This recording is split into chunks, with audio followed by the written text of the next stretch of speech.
शास्त्रों में अधिक मास, जिसे पुरुषोत्तम मास या मलमास भी कहा जाता है, उस माह की शुक्ल पक्ष की पूर्णिमा का अत्यंत विशेष और दुर्लभ महत्व है। क्योंकि अधिक मास हर 3 साल में केवल एक बार आता है, इसलिए इस महीने की पूर्णिमा को अधिक ज्येष्ठ पूर्णिमा, पुरुषोत्तम पूर्णिमा या सर्वसिद्धिदायिनी पूर्णिमा कहा जाता है। इस दिन श्रद्धा भाव से किए गए धार्मिक कार्यों का फल आम पूर्णिमा की तुलना में कई गुना अधिक मिलता है।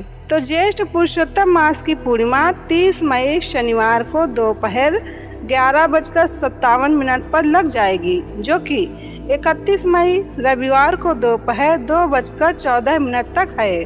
तो जिसे पूर्णिमा पर चंद्र दर्शन करके व्रत रखते हैं, वह लोग 30 मई शनिवार को व्रत रखें, और जो लोग उदयादित्य के हिसाब से पूर्णिमा का व्रत रखते हैं, वह 31 मई को व्रत रखें। जैसा आपको अनुकूल हो वैसा करें। इस दिन ब्रह्म मुहूर्त में जागकर पानी में गंगा जल मिलाकर ओम ह्रीम गंगाए ओम ह्रीम स्वाहा मंत्र का जप करते हुए स्नान अवश्य करें, जिससे गंगा स्नान का पूर्ण फल प्राप्त होगा।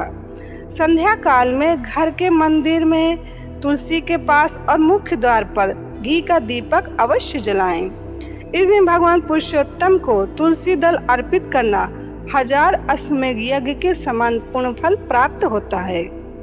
यह ज्येष्ठ अधिक पूर्णिमा का शुद्ध पौराणिक सार है कि इस दिन की गई थोड़ी सी भी भक्ति कई पीढ़ियों का कल्याण कर देती है।